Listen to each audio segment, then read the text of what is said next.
Gracias. Bueno, buenas tardes a todos y todas. Muchas gracias por vuestra presencia y espero que por vuestra participación futura en el turno de preguntas, comentarios y diálogo que tendrá lugar después de la intervención de nuestros tres invitados. Quería comentar que vivimos en una sociedad en la que uno de los parámetros fundamentales es el consumo. Consumimos una gran cantidad de recursos, consumimos una gran cantidad de materiales en nuestro día a día para muchos de los sistemas, equipos, objetos que adquirimos con cierta asiduidad. Normalmente no nos solemos preguntar de qué están hechos los materiales que utilizamos, los productos que consumimos. No nos solemos preguntarnos de dónde vienen y en qué condiciones esos productos han sido elaborados. En nuestra sociedad, en el mundo en general, el consumo de materiales ha ido creciendo exponencialmente desde el año 1900 y no tenemos ningún problema en intentar acceder a los lugares más recónditos de la Tierra para poder acceder precisamente a esos materiales. En estos momentos, con el deshielo de las zonas polares, nos estamos planteando la posibilidad de acceder a los recursos mineros que puede haber detrás o justamente en estos lugares. Nos estamos planteando también el acceder al océano profundo con proyectos que pretenden hacer minería en esos lugares, ¿no? O incluso hacer minería en el astro que nos acompaña, que es la Luna. En este no preguntarnos de dónde vienen los materiales, justo detrás de ello, detrás de los principios materiales, con lo que nos encontramos es con muchas personas y comunidades que son los que en general salen perjudicados de la actividad minera. Si miramos el mapa del mundo, encontraremos que, por ejemplo, en Europa, en estos últimos años, ha habido un decremento en actividades mineras, mientras que en otros lugares, como pueden ser África, América Latina o Asia, se ha incrementado en gran proporción esa actividad minera. Buena parte de la actividad minera está desarrollada en estados que, digamos, no son estados sólidos, son estados que tienen dificultades de gobernanza en general.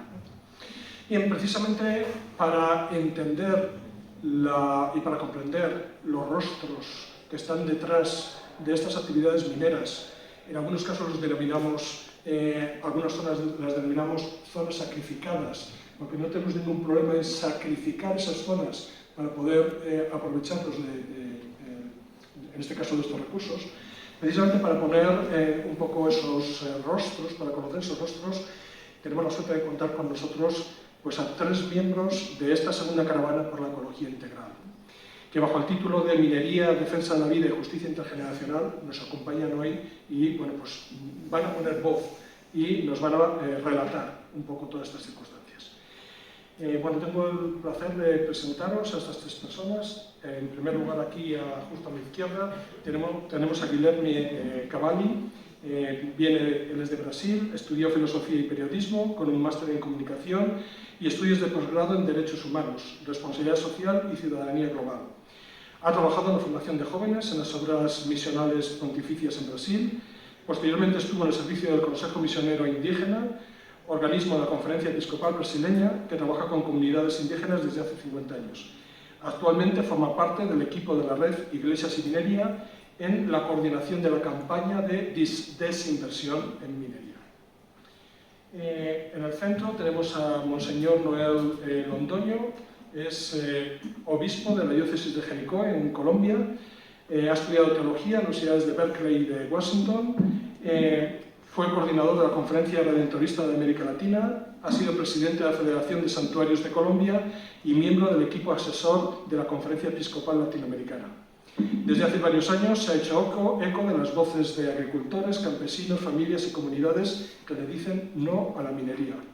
Actúa de manera decidida en el proceso de defensa del territorio y su digamos, aportación pues, fue significativa para que los habitantes se movilizaran.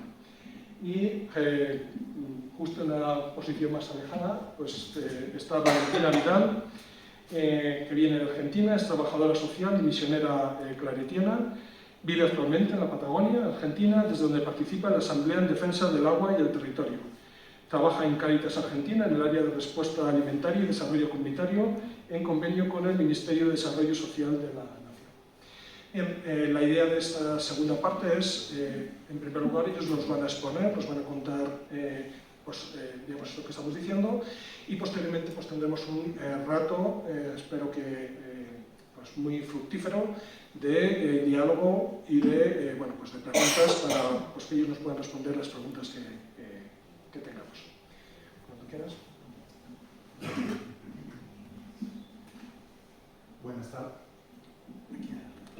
Buenas tardes a todas y todos. É um grande gosto estarmos aqui nesse espaço de diálogo e construção conjunta, ¿no? Estamos muy contentos, enquanto miembros de la Segunda Caravana por la Ecología Integral, de hacer parte de este espacio y juntos y juntas podermos escucharnos los profesores y la profesora que nos antecede y desde ahí construimos caminos que puedan justamente escuchar las voces de los territorios y dentro de los sistemas legales internacionales hacer que sus derechos también sean respetados, ¿no?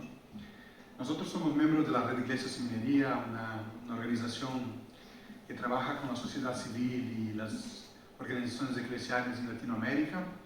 Estamos presentes en este momento en 8 países, que va desde el sur de América Latina, Argentina, pasando por Chile, Brasil, Ecuador, Perú, subiendo hasta Colombia, llegando a Guatemala. Y justo nuestro rol, nuestro trabajo es acompañar comunidades, personas que son afectadas por esos modelos extractivos y tienen sus vidas directamente martirizadas por esta lógica extractiva de desarrollo, de progreso que viene siendo implementado en nuestro continente hace 500 años, ¿no? Entonces, la red trabaja junto a esas comunidades como una red de redes, de organizaciones, de comunidades que son directamente afectadas y justo en esos espacios, sea de documentación, formación, buscamos generar sinergia para que justamente esos derechos y las voces de esas realidades, de esas comunidades puedan generar cambios, ¿no? La red, justamente como hablábamos anteriormente, trabaja desde un punto concreto también, que es la campaña de desinversión en minería, ¿no? Entendemos que hoy, en este mundo donde la economía está financiarizada, donde los mecanismos transforman, las empresas ya no tienen más puestos, ya no tienen más base, y se transforman en fantasmas dentro de una lógica de no transparencia. Buscar esta transparentación y encontrar estos vínculos entre el mercado financiero internacional, entre las empresas que están en los territorios violando derechos humanos y ambientales, es un camino también para entendermos cuál es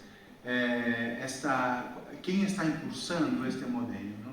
Entonces, la campaña busca también en ese sentido identificar esta lógica, la red busca identificar esta lógica de transparentar estas nuevas colonialidades del capital financiero que llegan y aterrizan en nuestros territorios y violan distintos derechos, ¿no? Podemos pensar cuando una minera aterriza en los territorios para aún hacer estudios sin empezar la explotación, que ahí empieza entonces un tráfico de influencias para fragilizar desde los acuerdos de protección medioambientales, fragilizar las leyes de trabajo, ¿no? de labor, fragilizar la participación directa de la sociedad civil y los mecanismos de vigilancia, en cuanto, por ejemplo, no respeta convenciones donde los estados son signatarios, como el ejemplo de la Convención 169 de la OIT, de la Organización Internacional del Trabajo, ¿no? Después Valentina nos comenta un poco más. Y en ese sentido, estamos hablando solamente del momento que la empresa aterriza en esos espacios, ¿no? Cuando empieza una explotación, ahí podemos pensar todas las violaciones de derechos humanos y ambientales en el tema laboral, ¿no? la minerodependencia que se genera en este espacio, la violencia a un ambiente digno, sano, ¿no? A violencia a un derecho de la no contaminación del agua, ¿no? Podemos pensar en la violación, como el caso de Guatemala, que nos acompaña en esta caravana, a una violación del derecho a vivienda digna, ¿no? Donde las casas están como cayendo debido a los temblores que están ocurriendo en esos territorios. Podemos pensar en la fragmentación que ocurre en los territorios del tejido social al punto de una comunidad desaparecer, como es el caso de Guatemala, ¿no? Una comunidad en San Rafael, ahí donde el caso que viene Alex ahí, una comunidad que tenía por mucho tiempo más de 100 familias, hoy tiene 10 familias viviendo, son migrantes de una violación de derechos humanos por la empresa extractiva directamente documentada, ¿no? Podemos pensar en la violencia que ocurre en los cuerpos, principalmente de las mujeres, que son más afectadas en estas realidades, sufriendo muchas veces con el grado de alcoholismo que aumenta en los territorios, a una economía que se cambia a una economía masculinizada, que es un poco la economía extractiva, ¿no? Entonces, esto estamos hablando de realidades concretas que oímos y presenciamos en cuanto a Iglesia sobre Minería. Podemos pensar también cuando la empresa se va o que queda, ¿no? Si hablamos, por ejemplo, en derecho económico y el mito de desarrollo que ocurre en esos territorios, donde documentamos y podemos hacer es muy fácil hacer una comparación entre el índice de desarrollo humano en estas comunidades y el PIB, el Producto Interno Bruto que tienen estas comunidades, ¿no? Las comunidades mineradas, las comunidades donde hay extractivismo, esta relación entre el índice de desarrollo humano y el índice del Producto Interno Bruto es tremendamente desigual. Es decir, por más que se extrae, que se genera riqueza, esa riqueza no impacta directamente la vida de las comunidades, ¿no? Entonces, vamos hablando de infinidades de derechos que son justamente violados por una industria que llega desde afuera, genera muchas veces otros estados en nuestros países, porque muchas veces tiene un capital financiero más volumoso do que el mismo capital de la provincia, de la municipalidad, y incluso empieza de manera no gratuita, ¿no? Empieza a sustituir el Estado a través de subvenciones que el Estado las promueve, ¿no? Entonces estamos hablando en todo esto de una fragmentación muy fuerte, de una autogestión de los territorios. Estamos hablando de una manera muy fuerte de una soberanía de los territorios, de una pérdida de soberanía de los territorios para empresas que llegan desde afuera, de esas multinacionales, ¿no?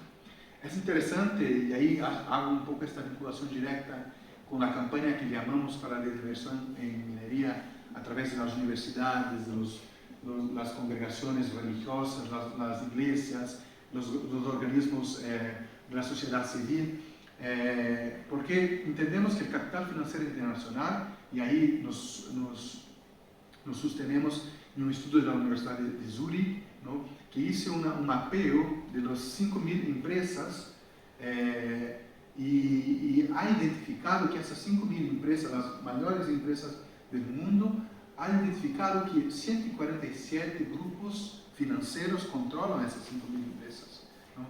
Entonces, es decir, es un capital muy concentrado que incluso cuenta con un directo involucramiento del Fondo Monetario Internacional y todo lo que significa las deudas de nuestros países, ¿no? Entonces, es necesario que nosotros, como espacio que estamos aquí también, podamos ir profundizando esos caminos para que logremos dar respuestas concretas a las comunidades que venimos acompañando y que tienen sus vidas martirizadas, sus vidas violadas directamente, ¿no? Entonces, un poco para un panorama general, me gustaría hacer esa reflexión diciendo que la caravana por la ecología integral se siente muy abrazada por la universidad, por la ciudad, y justo hacemos estas voces resonar, contando también con este apoyo y con esta fraternidad que ya se genera en este espacio. Un gran gusto estar con ustedes y ciertamente por todo lo que ya escuchamos de las tres que nos antecedieron son posibilidades de seguirnos desarrollando continuidades de procesos conjuntamente. Es un gran gusto para nosotros estarnos aquí.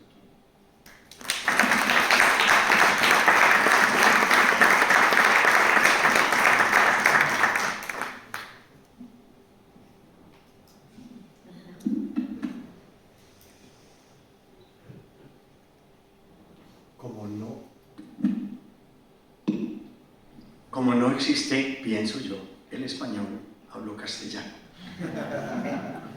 Porque tenemos que hablar de gallego, de vasco, de no sé qué más. Y repito el eslogan con el que llegué a la diócesis poco después de tomar posesión. Me di cuenta del problema minero que estaba en Jericó, que es la sede de la diócesis.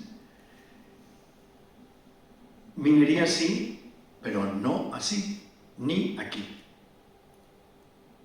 Y explico. Porque la minería siempre ha existido, porque la gente seguirá poniéndose dientes de oro, son modas y piercings, y porque seguiremos haciendo casas con ladrillo y con arena, pero no así, es decir, con estos grandes pulpos, con esta inmensa maquinaria con la que llegan, y con estos dineros por debajo de la mesa que conmueven a cualquiera. Y hablo de los políticos y los poderes locales y nacionales. Y también, evidentemente, porque llegan con una prepotencia impresionante. Convencen los gobiernos de cosas que son ilegales y que bueno que aquí en la universidad y en la Facultad de Derecho hablemos de esto. Porque hay una cosa que es, entre comillas, legal, pero es ilegal porque una ley injusta no es ley, decía San Agustín. ¿Cómo así que Caramanta es un pequeño pueblo de mi diócesis, unos 6.000 habitantes? El 97% del territorio está concedido a las mineras. O sea, eso es vulgar decirlo. O sea, debajo del templo van a poder escapar. Debajo de cualquier casa, en cualquier lugar. ¿Cómo se van a cuidar los nacimientos de agua, los bosques que hay? O sea, eso de la obsesión minera, el tren minero o el ferrocarril minero de que se habla en Colombia, eso es un signo de que eso es arrasando por encima de cualquiera. Y a nadie en Caramanta, ni en Jericó, le han preguntado, ¿a usted le gustaría la mina? ¿Usted aceptaría la inversión en la mina? Ese es un aspecto que me parece importante tenerlo en cuenta. Javier nos hablaba del cuidado que en algunos lugares hay ahora del proceso de los alimentos que le llegan a uno a la casa. Eso es una parte importante.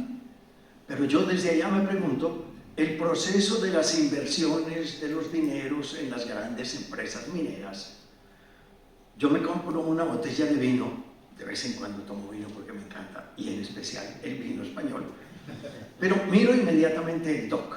Entonces, denominación de origen controlado, cultivado en Álava, de la cosecha de tal año y envejecido en unos barriles de un especial cedro o de una especial roble o lo que sea, y tantos años de envejecimiento y transportado por esta empresa y distribuido por esta otra. Pero los dineros que entran en las bolsas de estas grandes empresas, ¿de dónde vienen? Puede ser que la universidad, pudiera ser, puede ser que la diócesis, pudiera ser que una familia muy católica está colocando sus dineros en una empresa que produce, por ejemplo en España hace años, las grandes empresas productoras de minas antipersona eran españolas. Entonces puede ser que uno invierta ahí en la bolsa sin saber a dónde van a parar y resulta que son sangre de pobres. Ese es un tema que hay que repensar. Porque es que estas compañías ya no son nacionales. La compañía que está en Jericó es la Anglo Gold Ashanti, pero es sudafricana, toma un nombre de Ghana, del imperio Ashanti, y se llama Anglo Gold, pero dice que está buscando cobre. Debería ser Anglo Cooper. Pero los capitales de esa empresa, que son inmensos, de donde vienen, no son sudafricanos ni ghaneanos, son de muchos otros lugares. Les contaba, ahora en el otro ámbito en el que estábamos, que hace unos años se decía: Suiza es el país más limpio por encima y más sucio en los sótanos de los bancos, claro.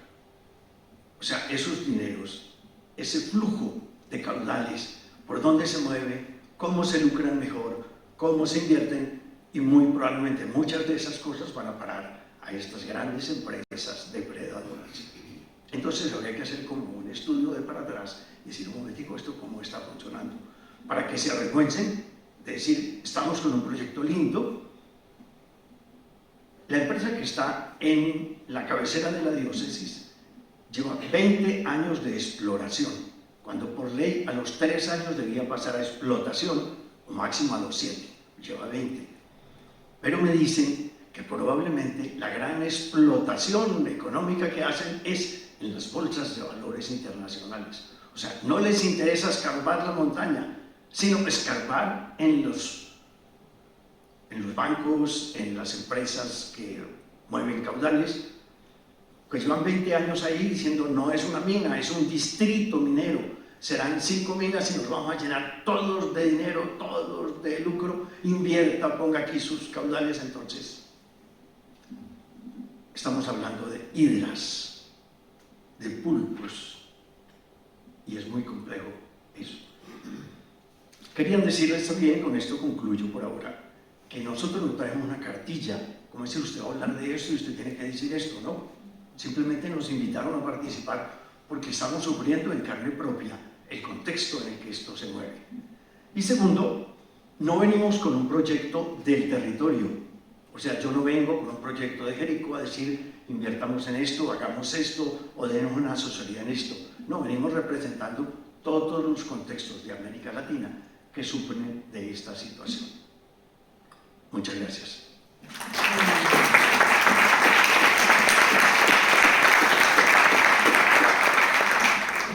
Hace unos años, un embajador en España, colombiano en España, cuando regresó, dijo: estuve mucho tiempo en Castilla y me sentí muy bien. Y le dijeron algunos periodistas: bueno, ¿pero qué produce Castilla? Y él se infla los hombros y dice: Castilla produce gloria.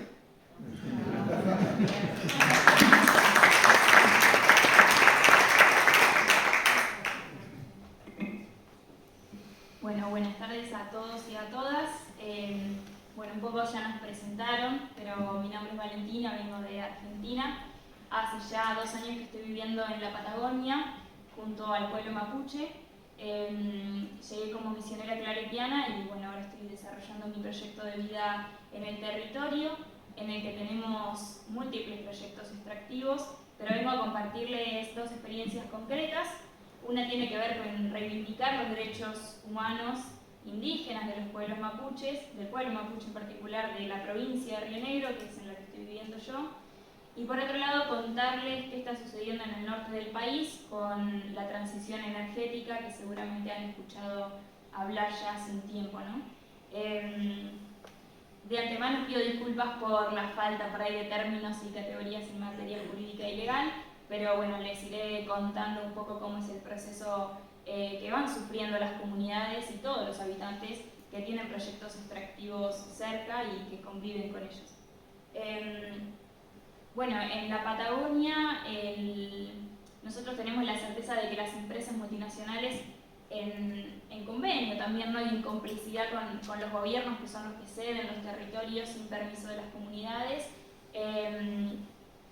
van ingresando primero contarles que la comunidad, mucha y la gran parte, es analfabeta, entonces eso permite, ¿no?, un ingreso mucho más fácil, no porque la gente no sepa, ¿no?, pero sino ante la falta de recursos y el desconocimiento propio que uno no debería tampoco conocer de derecho, hace que las empresas entren a los territorios con mentiras, con engaños, con falsas promesas de empleo, de estudio para los hijos. En el territorio que yo vivo, los jóvenes no tienen la posibilidad de estudiar una carrera universitaria porque son parajes rurales, que no hay escuelas en la mayoría, entonces eso imposibilita un montón el desarrollo educativo de los jóvenes. Y bueno, el ingreso a las mineras, ¿no?, viene con esta falsa promesa de que van a tener trabajo, que los trabajos son de muy corto plazo y no con los sueldos que prometen las mineras, sino que son más para mantenimiento y la primera construcción y luego son despedidos. Lo mismo viene con el engaño de que los comercios van a crecer y terminan trayéndose camiones enteros de alimentos y todo lo que necesitan de Buenos Aires, o sea que eso tampoco sucede en las economías locales. Otra de las acciones que tienen es que van encerrando a las comunidades y las van aislando para que éstas no puedan tener comunicación con las otras y bueno, poder, ¿no?, entre ellas ir conociendo cuáles son sus derechos. Y después, bueno, también la amenaza, ¿no?, directa e indirecta con la que se vive en los territorios. Somos un pueblo chico, entonces nos conocemos entre todos y eso no es positivo cuando hay una empresa intentando ingresar a los territorios, porque genera conflictos internos en las familias, en las comunidades, en la población, en el que se ven enfrentamientos que después se van materializando en la calle, ¿no?, con violencias muy concretas, compañeros con cartas de amenazas de trabajadores que están ingresando en la minera, que bueno, después cuando la minera se retira, todo eso se sigue, ¿no?, vivenciando en las comunidades. Así es como han entrado en varias comunidades mapuches y las han destrozado por dentro, ¿no? Por ahí van captando a los loncos, que son los líderes de las comunidades, para que estos vayan convenciendo a sus comunidades, así que también es muy doloroso en ese sentido. Hoy compartíamos también, ¿no?, cómo van rompiendo y atropellando las culturas y las cosmovisiones de los pueblos, no solo porque no les consultan, lo cual debería hacerse. El convenio 169 de la OIT habla de eso, es vulnerado en todo el territorio argentino. Y si bien yo vengo a contarles de Argentina, Lucy, Alex y Daniela, que son los otros que faltan de la caravana, que están en otros territorios, viven las mismas situaciones. Por eso decimos, ¿no?, que es una estrategia que está planificada y que no es coincidencia que en todos los territorios vengamos a contar lo mismo. Capaz que yo les cuento sin decir que soy argentina y viene Lucy a contarles sin decirle que es de Perú y la situación va a ser la misma porque es tan planificada incluso por los medios hegemónicos de comunicación, por los gobiernos, que bueno, es poco el margen que queda para uno poder denunciar cuando también el gobierno es cómplice. Como ustedes saben, está la consulta previa, libre e informada, que no se cumple en ningún proyecto minero ni en la transición energética. Cuando las mineras se instalaron en la extracción del litio, hay comunidades que hasta el día de hoy siguen reclamando que no se les consultó ni para la exploración ni para la explotación, y están a 20 kilómetros de sus territorios, o sea, no es que están más lejanos como nosotros que estamos a 60 kilómetros e igual no fuimos consultados. Pero bueno, en principio, más que nosotros como habitantes, el pueblo mapuche que históricamente habita esos territorios ve cómo nos relataban, ¿no?, concretamente el decir, acá se criaron mis abuelos, acá venía yo a jugar de niño y hoy está en territorio que supuestamente es del Estado, que también es parte de la historia argentina, de un genocidio que se perpetuó en el siglo XIX, que no es reconocido, y que eso también le permite a las mineras seguir entrando en territorios que se repartieron en ese entonces, siendo del pueblo mapuche.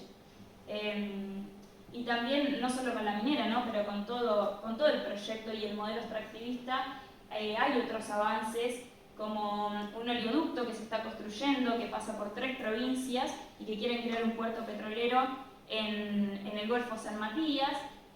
Hubo audiencia pública, no dejaron entrar a las personas que tenían carta de invitación, y bueno, todos los procesos que deberían estar, el acuerdo de Escazú, digamos, hay muchos procesos que no se están cumpliendo, y que también venimos a socializárselos a ustedes porque creemos que también tienen una voz importante en esto. Bueno, hace un rato nos comentaban, ¿no?, este compromiso que pueden tomar en la Corte Interamericana. Nosotros hace un tiempo elevamos un caso del pueblo mapuche, específicamente de mujeres mapuches que estaban presas por defender el territorio, y que bueno, como les comentaba, ¿no?, la complicidad que hay entre los gobiernos y las empresas multinacionales a quienes habitamos el territorio nos deja muy poco margen de poder ir a pedir información, porque nos mandan documentos de más de 4.000 hojas, que en PDFs que ni siquiera uno puede buscar palabras, ¿no?, concretas como para, o sea, hay que leerse todo el documento, o nos niegan la información. Hemos mandado cartas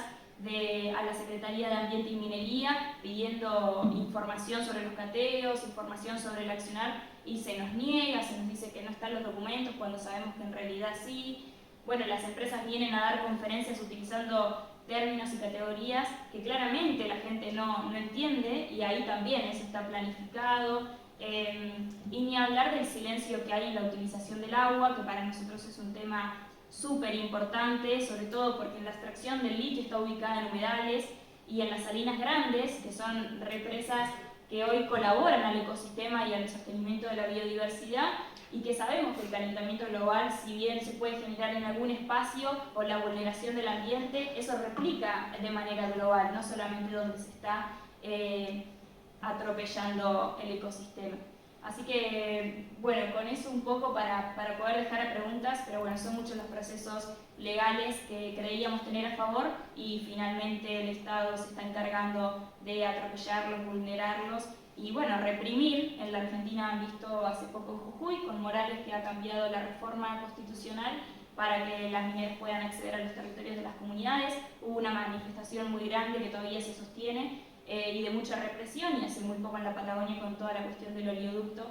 Así que bueno, son muchos los proyectos extractivos y también muchas las trabas. Pero bueno, nosotros seguimos diciendo que el agua es para los pueblos y no para las mineras, y como decía acá el compañero, que América Latina no es zona de sacrificio, que no es un desierto como quieren hacer creer, que hay gente viviendo con sus economías y con sus producciones y con su cría de animales, que es tan legítimo y tan digno como otros trabajos. Muchas gracias.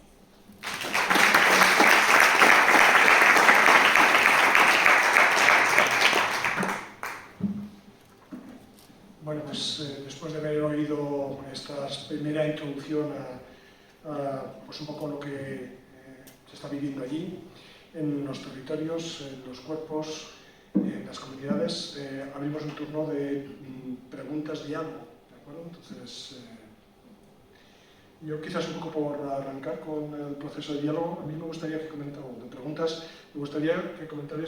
digamos que esta propuesta de desinversión minera, digamos, podéis comentar, concretar un poquito más en cuál consiste la propuesta, qué recepción puede estar teniendo en las comunidades religiosas,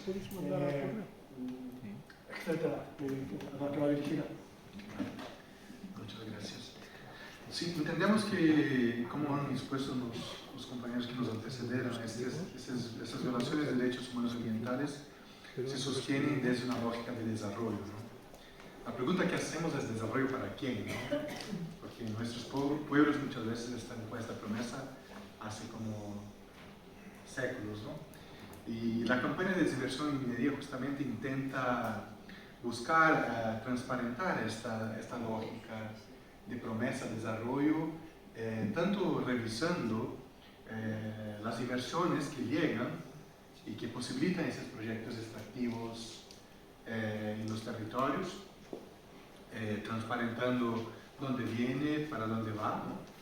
Y buscando incluso hacer presencia en espacios como el proceso de la directiva de debida diligencia, exigiendo que los fondos de inversiones también estén en estos procesos. Es una de las pautas que intentamos, ¿no? En ese sentido, buscar transparentar este pulpo, como decía Monseñor Noel, ¿no? Y identificar esa directa relación entre las violaciones y los financiadores de esas violaciones, obviamente con las empresas también, ¿no? Y eso nos posibilita, entonces, pensar la cadena, no solamente desde la empresa hasta la extracción, explotación, pero también aquellas que financian ese sistema, ¿no?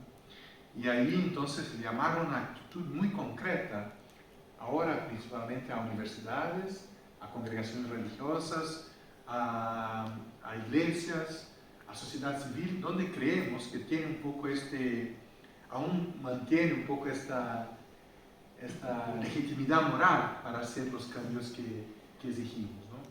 Y entendemos esa estrategia como una presión, como como una visibilidad de los procesos para que poco a poco vamos proponiendo una transición económica del extractivismo a potencialidad de economías locales, a economías cíclicas, a economías populares que respeten el derecho de las comunidades y sus territorios a gestionar sus recursos, sus economías de una manera que considere sus derechos también. Al mismo punto, en ese sentido, miramos el dinero que llega, pero también miramos el dinero que sale, ¿no? Y ahí identificamos, como decía Monseñor, todas las ilegalidades que ocurren para la evasión fiscal desde estas empresas, ¿no?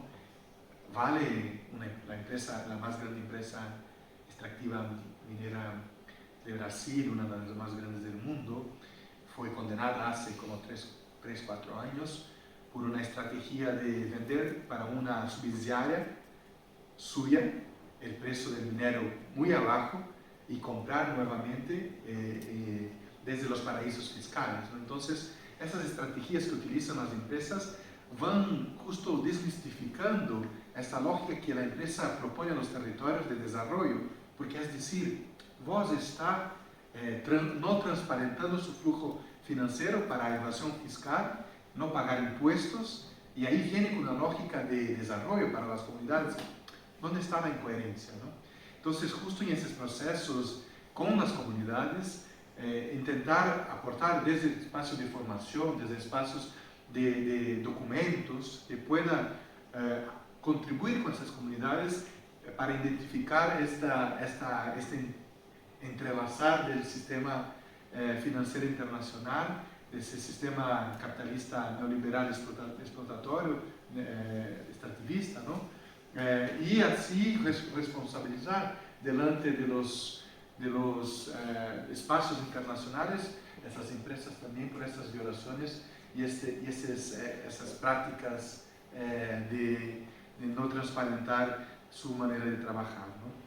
Encontramos buena recepción desde iglesias, desde universidades, desde conferencias episcopales que vienen construyendo códigos de inversión que no van poniendo solamente temas morales, como la cuestión del trato de personas, trabajos esclavos, ¿no? Pero poniendo también la cuestión ecológica en sus criterios de exclusión. Y esto viene nos dando un poco de esperanza para que justamente podamos entrelazar aún más el derecho humano con el derecho de la naturaleza también, que son debates que se están llevando muy adelante también en nuestros países de América Latina.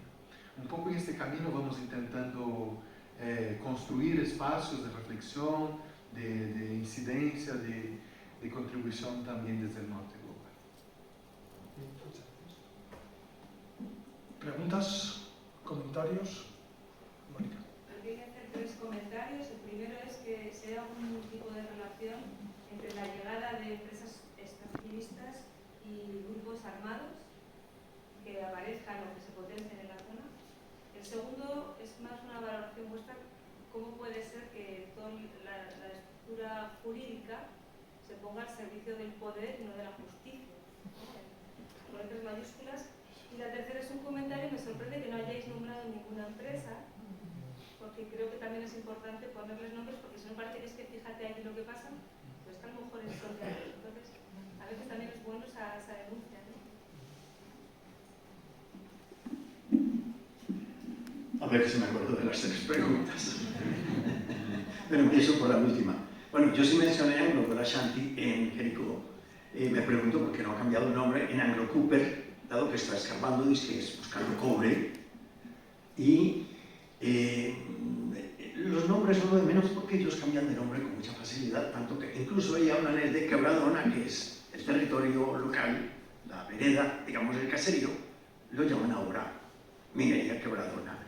Y segundo, no es de una nación, eso se vuelve un pulpo muy complejo.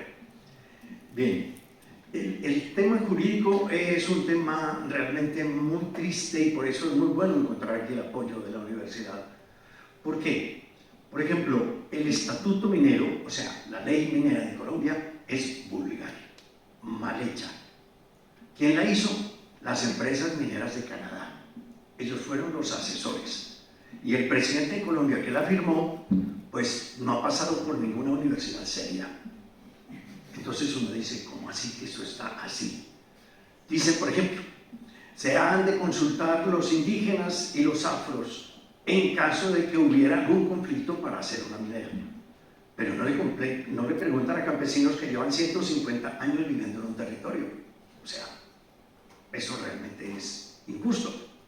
Bueno, pero además, esos temas son interpretables a su modo. Por ejemplo, la Contraloría hizo un estudio de todas las empresas mineras de ese momento en Colombia, hace unos 5 años, y descubrieron que lo que pagan de regalías es inferior a lo que pagarían si esa empresa trabajara en España o en Canadá o en otra parte. O sea, es irrisorio lo que pagarían. Y segundo, que en el caso, por ejemplo, del níquel, el Estado le paga a la empresa para que se lleve el níquel. O sea, son tales las concesiones que les dan que termina el Estado dando plata para que se lleven el níquel. Ese estudio de la Contraloría sigue siendo válido, pero el gobierno lo niega. Y se quitaron la Contraloría, así como diciendo, pisó donde no debía pisar. Pero esa es una realidad. ¿Y cómo era la primera pregunta, el primer tema? Grupos armados. Bueno, lo de grupos armados en Colombia es muy complejo, y hablo porque creo que es el país que ha tenido más problemas de grupos armados. Es un tema realmente muy complejo. Por ejemplo, en la Amazonía había grupos armados y la deforestación era mínima. Hace 5 años salieron y ahora la deforestación es una invasión. Entonces, estaban adentro los que no debían estar y salieron y se entraron los que no debían entrar. ¿Era mejor con la guerrilla? Evidentemente que no, pero como el Estado no alcanza a hacer presencia, por lo menos era un cierto orden dentro del desorden. Eso es lo triste de la realidad. Donde hay minera legal aprobada por el Estado, normalmente no hay guerrilla o no hay grupos paramilitares. Pero hay mucha empresa grande, con dragas en los ríos, o sea, no solo excavando en las grandes montañas, sino en los ríos, que están respaldadas por grupos guerrilleros y dependidas en lo que tienen por grupos armados. Entonces, en ese sentido sí es muy complejo.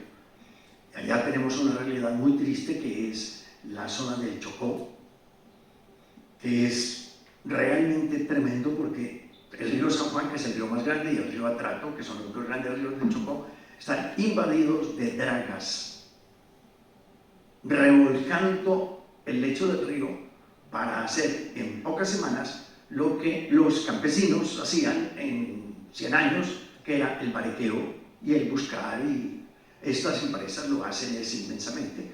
Y luego, utilizando para hacer la separación, que antes era como al ojo, ahora es con mercurio, separando el oro en pocas horas. Evidentemente que los detritos van a parar al río.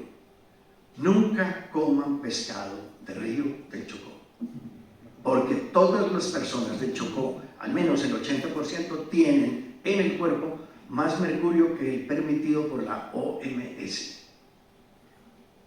Pueden comer en el Chocó pescado de mar, o sea, allá afuera hay pescadores de mar, pero la gente que vive en torno a los ríos, que come de esos pescados, toda no sabe por qué no se alivia. Evidentemente por el índice de mercurio que tienen. Y ahí es donde los grupos guerrilleros tienen presencia, y es muy compleja la realidad. Pero es muy difícil decir, es mejor así o es mejor así. Lo único que está claro, y algo decía Valentina, es, y también se comentaba acá, cuando salieron las grandes minas de Europa y de Canadá y de Estados Unidos porque les apretaron el tornillo, llegaron a los países de América Latina y abrieron el tornillo.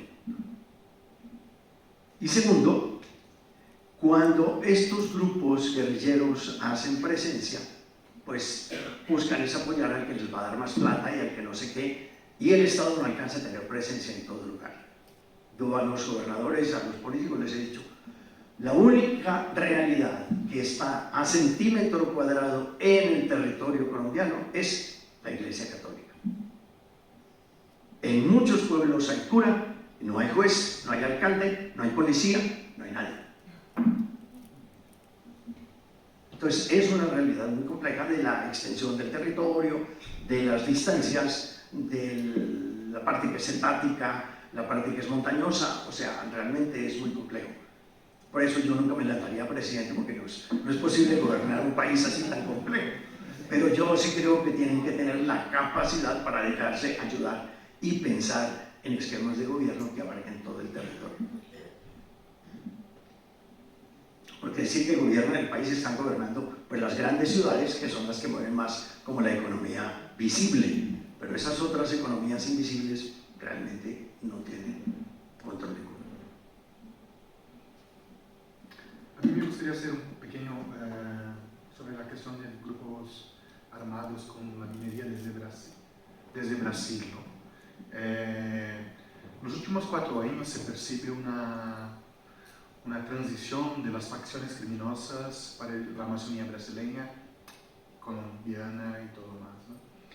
Estos grupos están documentados ya, estrictamente enlazados con la minería ilegal, que llamamos garimpo, ¿no? Y ahí están justamente encontrando un nuevo nicho, digamos, ¿no? Al punto de estar estrictamente involucradas, directamente involucradas con asesinatos, como fue comprobado, por ejemplo, con el caso de este antropólogo y este periodista, Dom Bruno, que se quedó conocido mundialmente, ¿no? Que fueron asesinados, escuartejados por la facción criminosa de Colombia, ¿no? Entonces hay una directa, no en el que son de grupos armados y minería legal, digamos, no solamente ahí, pero también en las cuestiones de la minería ilegal en la Amazonía brasileña, donde encuentran a través del oro, que es un elemento muy pequeño y fácil de transporte, una fácil manera de lavado de dinero. Entonces, esto está muy entrelazado y hay documentaciones que identifican esta migración, digamos, esta presencia que sale del sudeste brasileño y llega en la Amazonía, principalmente en los últimos 4 años, ¿no? Y viene intensificando justamente la presencia de esa minería ilegal dentro de territorios indígenas, que exige un gran investimento en logística. Digamos, las dragas son dragas muy carísimas, ¿no? No es una cosa, a veces, que se habla de minería ilegal, como en el caso de Bolivia o Colombia, ¿no? Exige un gran presupuesto para esto, y hoy se hay una directa relación con esas facciones criminosas que tienen migrado para esta región de la Amazonía brasileña.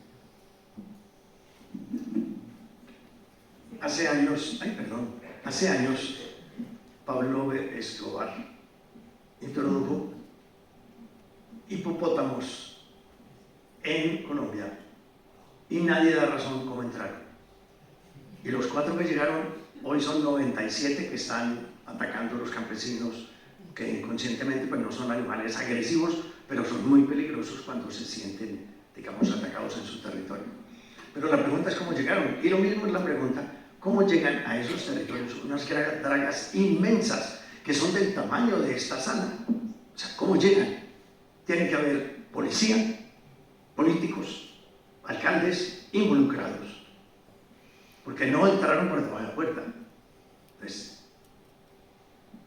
el tema es muy complejo. Lo primero es felicitarles porque me parece bello encontrarme acá en Latinoamérica, de hecho Suramérica, porque Brasil, Colombia, Argentina, pero triste al mismo tiempo porque lo que debate no es una cosa nueva y parece que es un continuum en el tiempo. Hoy, por ejemplo, estuve todo el día más o menos desde las 9 estudiando precisamente estos temas porque mi línea fuerte de trabajo es la justicia transicional, a propósito de la pregunta que hacía, y los fenómenos extractivos, porque hay varios, no solamente la minería, sino también la deforestación, como usted lo mencionaba, se cruzan en el contexto del conflicto armado. En el Chocó particularmente, casos emblemáticos como por ejemplo el Cacarica, ¿sí?, han evidenciado cómo los diferentes fenómenos extractivos junto al conflicto armado degradan, expulsan y despojan a los colectivos étnicos de los territorios. Lo grave de todo esto,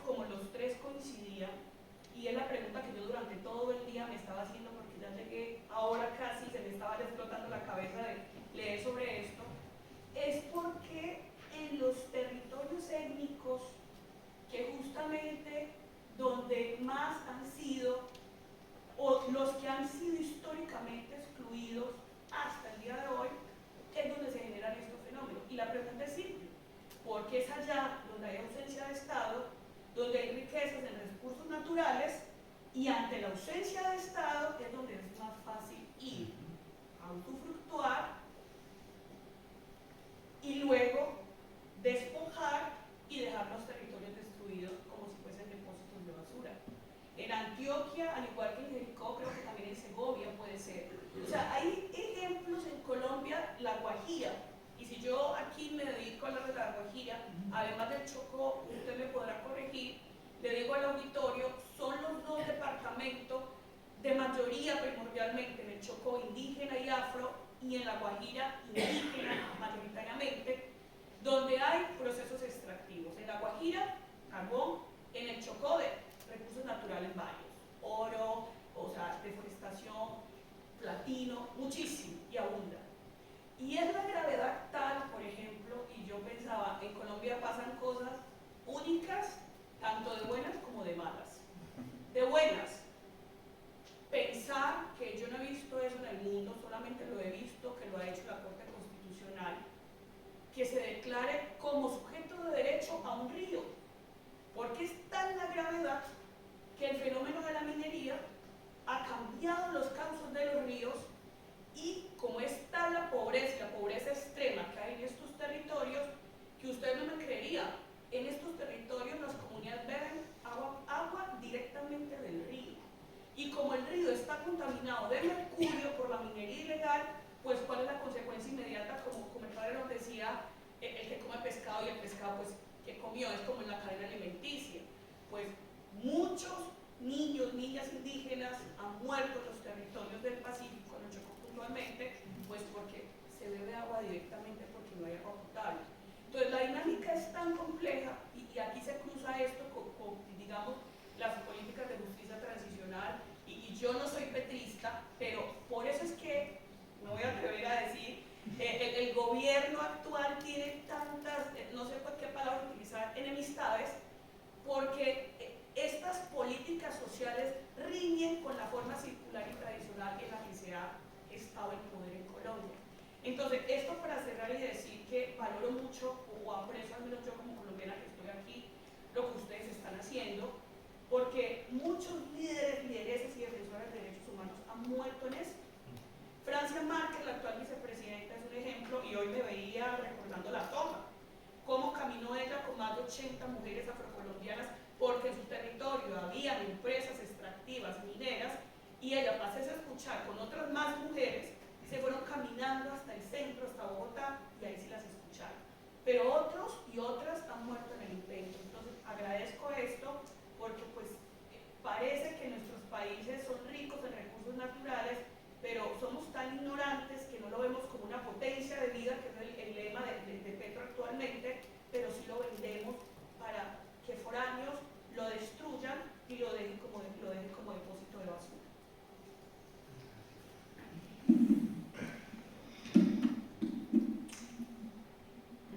Yo tampoco soy petrista, pero alguna vez Petro, defendiendo un territorio, dijo, y mi amigo el obispo de Jericó, porque sabía que yo defiendo el territorio, entonces me saltaron amigos donde menos pensaba. Pero sí quiero comentar que el tema no es ni siquiera jurídico, digamos teórico, porque hay leyes y hay decretos, sino la aplicación jurídica es tan enmarañada, tan compleja, que las facultades de Derecho en Colombia son las que más alumnos tienen, las que más egresados tienen, y como no hay trabajo para todos, cualquiera de ellos se ofrece para hacer lo que sea imposible y lo logra. Entonces ese es el problema, la interpretación del derecho. O sea, son tan hábiles que el derecho lo tuerce. Sí, la realidad es que la justicia solo es eficaz cuando hay que criminalizar a los pueblos indígenas o a los más pobres. Para eso enseguida hay gente presa, hay gente perseguida, reprimida. Pero en todos los demás temas, sí, es lenta, es lo que preguntaba acá la compañera. Y después qué lindo también encontrar una hermana latinoamericana de este lado que también esté luchando por la causa.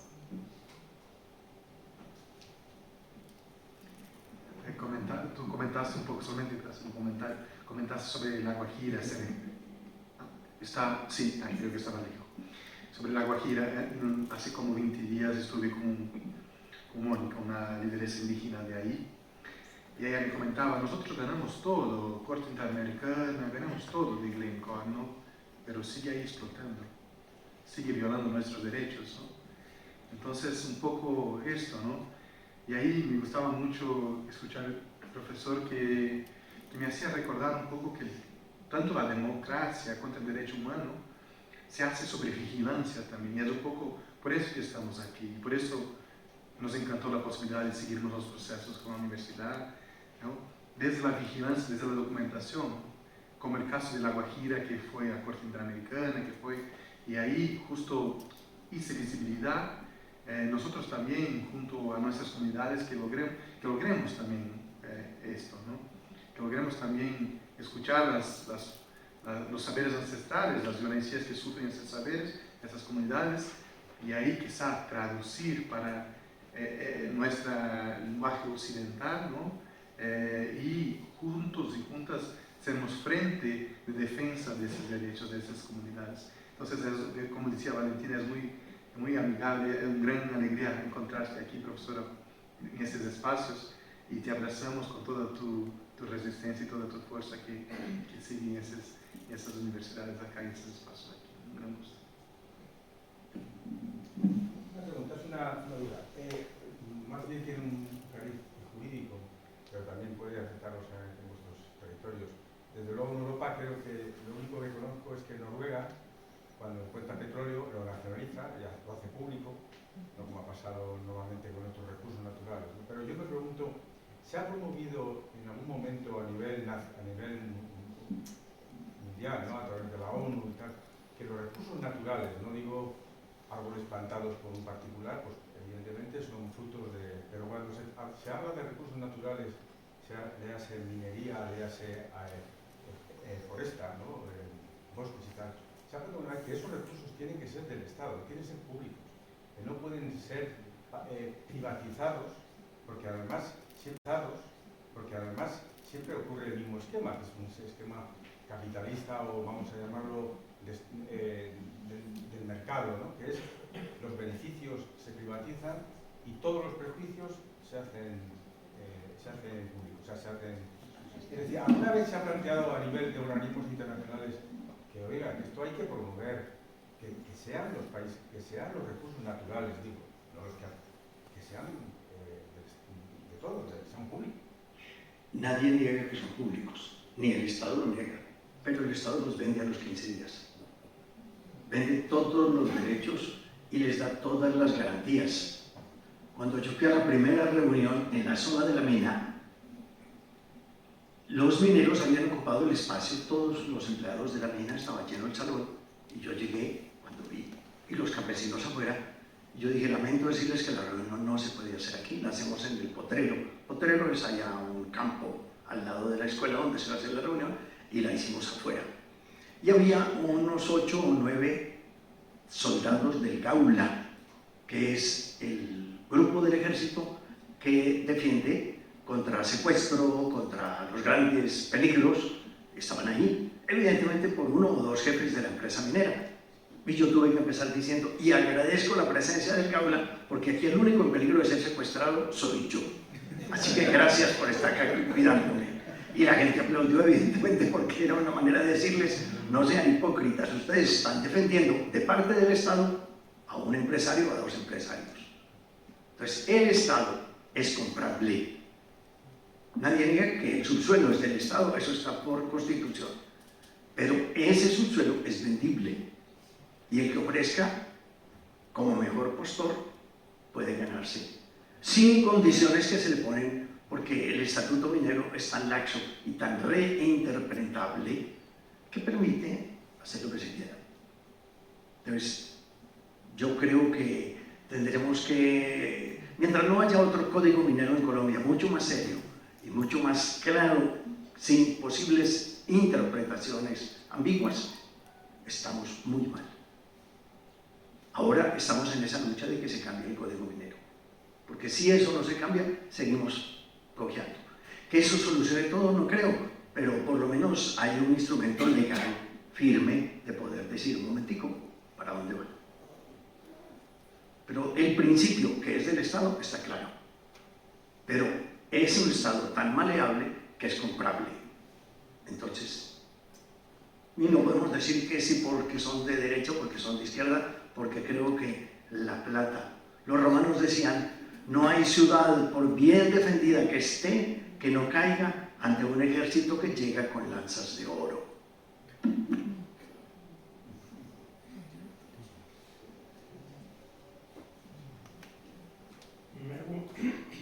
Me hago una pregunta, una reflexión, que aquí también los estados en Europa, yo creo que dependen de la Unión Europea en gran parte y que está manipulada por los grandes poderes económicos. Eso está clarísimo.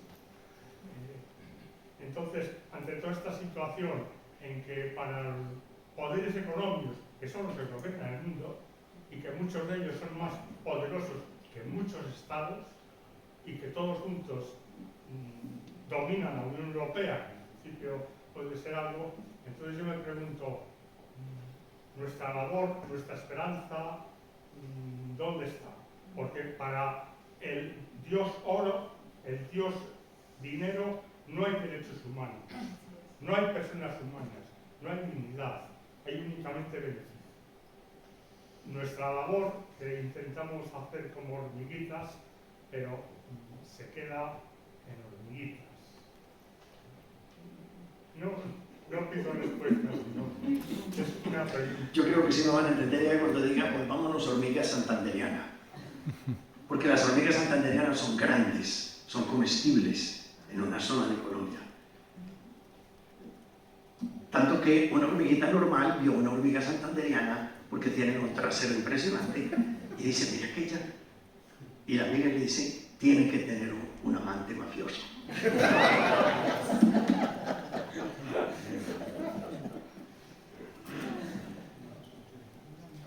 Bueno, claramente la respuesta tampoco la tenemos, ojalá.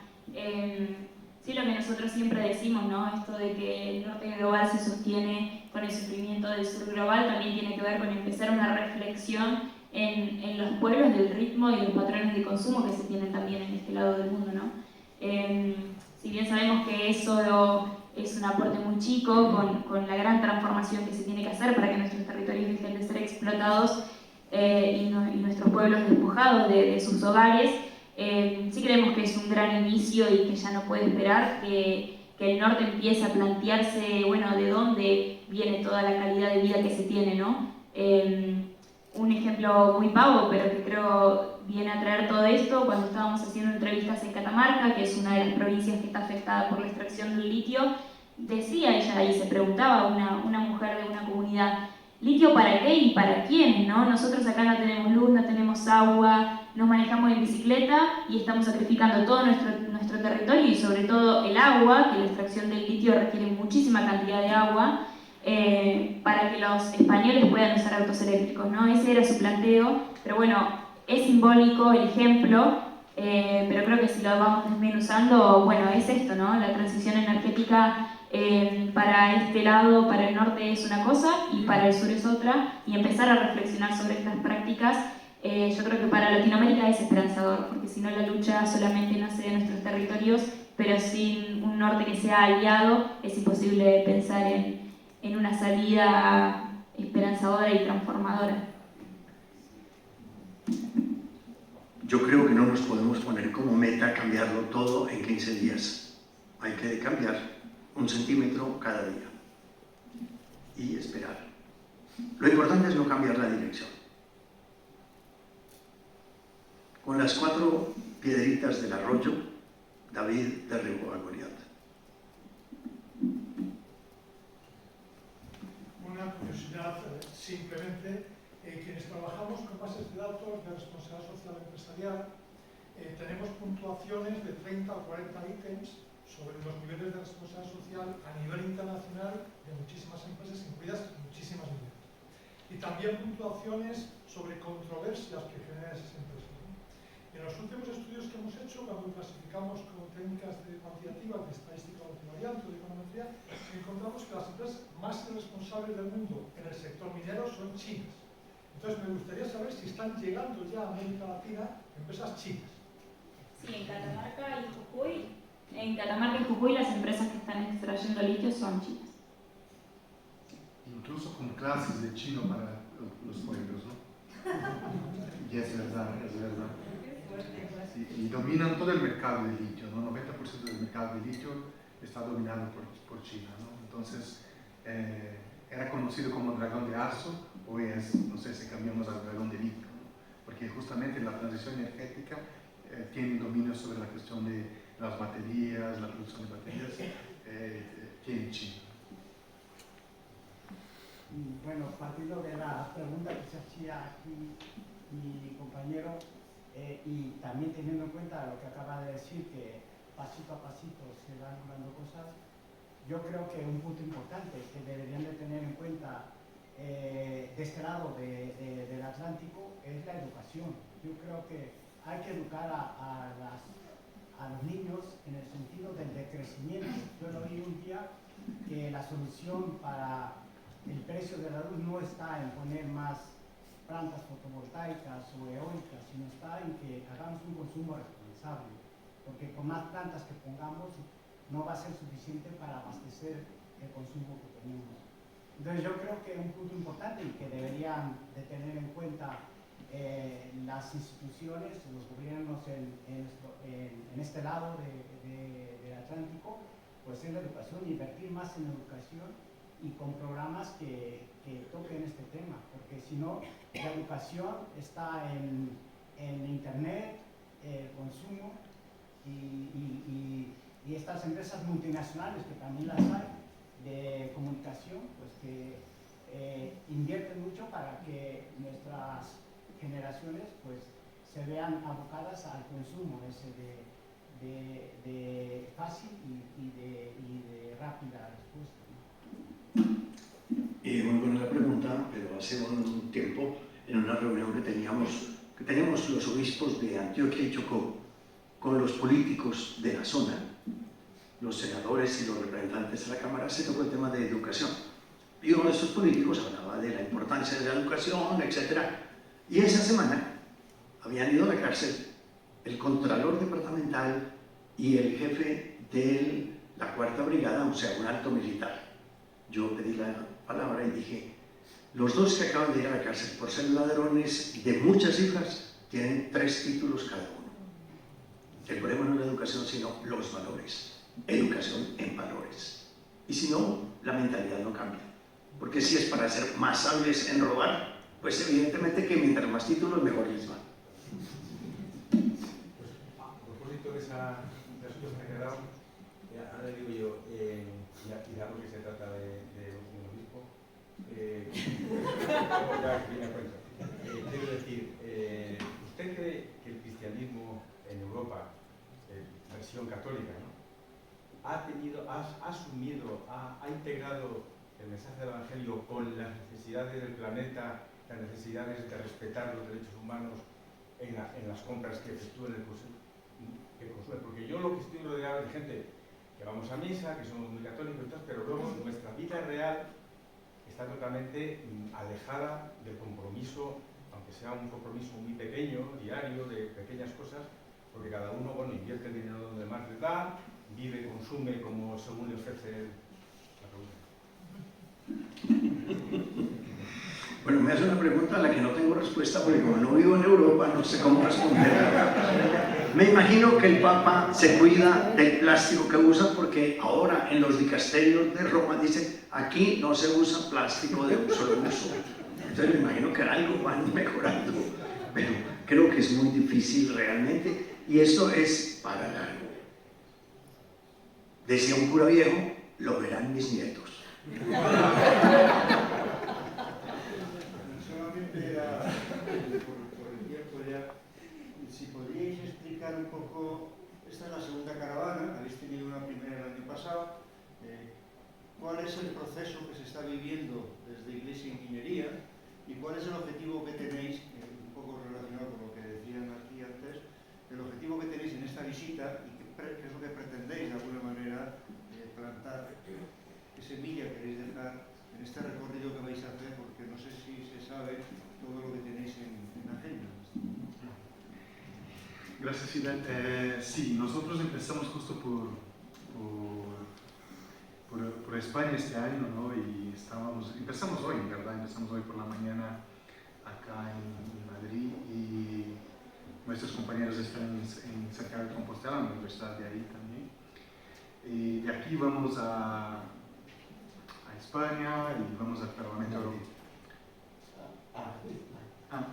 Perdón, de aquí vamos a Italia, encuentro con el Papa, con organizaciones de la sociedad civil en Roma, vamos al Parlamento Europeo en Bruselas y llegamos a Alemania también con organizaciones de sociedad civil para debatir cuestiones de vida diligencia también, no del tema jurídico, sino presentar los territorios, ¿no? Qué está pasando en los territorios.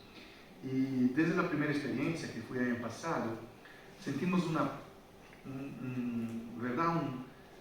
profundizar de la conciencia y de la posibilidad de que esas comunidades estén directamente involucradas en esos procesos, como la directiva, o mismo como el Tratado de Derechos Humanos que está en la ONU, o mismo que podamos accesar los debates sobre Unión Europea-Mercosur también, ¿no? Entonces sentimos algunas puertas se abrir en ese sentido, de justo hacer que las comunidades puedan accesar esas directivas y que puedan estar en esos espacios, haciendo que sus voces sean escuchadas, ¿no? En ese sentido es un gran paso que pensamos que se está logrando, porque antes se preguntaba un poco por dónde vamos, ¿no? Yo creo que el primer paso es justamente tener en cuenta las comunidades, sus derechos, sus deseos y sus proyectos, ¿no? Y hacer con que ellas puedan estar diciendo que desean en esos espacios. Entonces, la caravana del año pasado ha logrado un poco en ese sentido construir algunos espacios para representación ante la ONU, ante el Parlamento Europeo, en diálogos bilaterales con diputados de la Unión Europea, ¿no? Después de la caravana en sí. Entonces, miramos como posibilidades concretas que se va profundizando, ¿no? Salimos de acá con una alegría inmensa sobre las posibilidades que surgen también desde justo el Observatorio de Derechos Humanos, la clínica. Entonces, son pasos concretos que se van logrando, siendo respuestas también a todo que venimos enfrentando en los territorios, ¿no? Entonces, estamos bastante contentos en ese sentido. Claro, no tenemos las recetas, no tenemos las soluciones para todo, ¿no?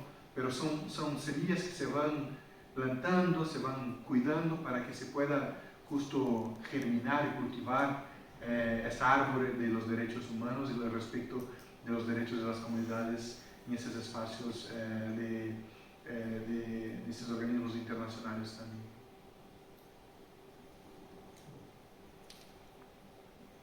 Una última pregunta, si alguien tiene, o concluimos aquí. Simplemente es una muy breve porque me ha suscitado la intervención de Guillermo lo que le voy a comentar. Yo no separaría los derechos humanos de los derechos medioambientales, porque realmente son derechos humanos. Incluso el reconocimiento del río como titular de derechos es porque daña a las personas. Nosotros, como humanos, tenemos derecho a vivir en un territorio sano, saludable, a que se respete el patrimonio natural, y creo que eso es muy importante. Y la única solución, yo sé que ir paso a paso, como dice Monseñor, pero es más democracia y más Estado de Derecho. No hay otra salida. Tenemos que hacernos aquí los europeos conscientes de que el Estado de Derecho o se universaliza o no funciona. Por tanto, más Estado de Derecho y más democracia. Porque en los lugares donde hay más Estado, con una presencia democrática, es donde menos fraude de este tipo puede haber, menos depredadores, menos crímenes y hay más medios. Y si hay más democracia, pues se puede controlar y vigilar mejor el reconocimiento de los derechos, la aprobación de las normas nacionales e internacionales. Por eso es muy importante, y vais a visitar las instituciones europeas, que las instituciones europeas y el debate de la diligencia de vida y de la directiva ABACO en ese sentido, lo que no puede consentir la Unión Europea es que lo que aquí no se consiente en nuestro territorio se consienta en otros lugares del mundo para que se fomente el consumismo en Europa. Eso no se puede consentir. Las normas europeas deben prohibir que se consienta eso, y por tanto las empresas que quieran ir al mayor mercado del mundo, que todavía lo somos, o cumplen el respeto de los derechos humanos, del medio ambiente y el respeto de los pueblos y sus territorios, o que se olviden. Es difícil de conseguir sin duda, pero esa exigencia tiene que ser así. No puede ser que nosotros no consintamos que hagan una exploración minera en el subsuelo de Valladolid, porque no lo consentiríamos, ni en otros muchos lugares de la comunidad o de España, no lo consentiríamos, y vemos casos concretos, y sin embargo estemos tan tranquilos consumiendo los últimos smartphones o lo que sea, sabiendo que eso viene de donde viene, pasando por donde están pasando personas, y su salud, su vida, su territorio, su cultura, eso no lo podemos consentir en Europa. Por eso yo espero que sigamos avanzando en esa línea y que el Estado de Derecho, más allá de las tendencias culturales, porque a veces se dice, eso es una imposición occidental, en absoluto. El derecho y la democracia son universales porque están unidos a nuestra dignidad y a nuestros derechos. Eso por la parte del consumo, pero por la parte de la producción, igual, seguimos vendiendo armas a países igual, que vulneran todos los derechos. No tenemos que consentir a todos. Igual. Bueno, pues Eso decirles muchas gracias de habernos acogido en este recinto tan sacro. Muchas gracias de habernos acompañado en este debate, y esperamos que vayamos pensando y viendo cómo vamos caminando. Todos invitados a nuestros países, a mi diócesis invitados. No se van en un solo avión, van en grupitos de a 4. Muy bienvenidos todos.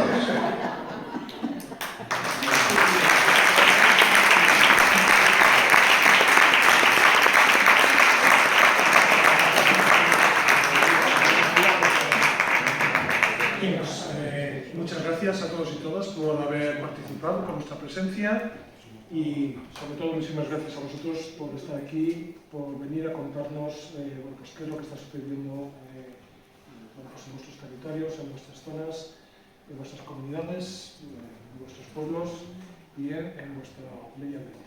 Muchas gracias de todo corazón.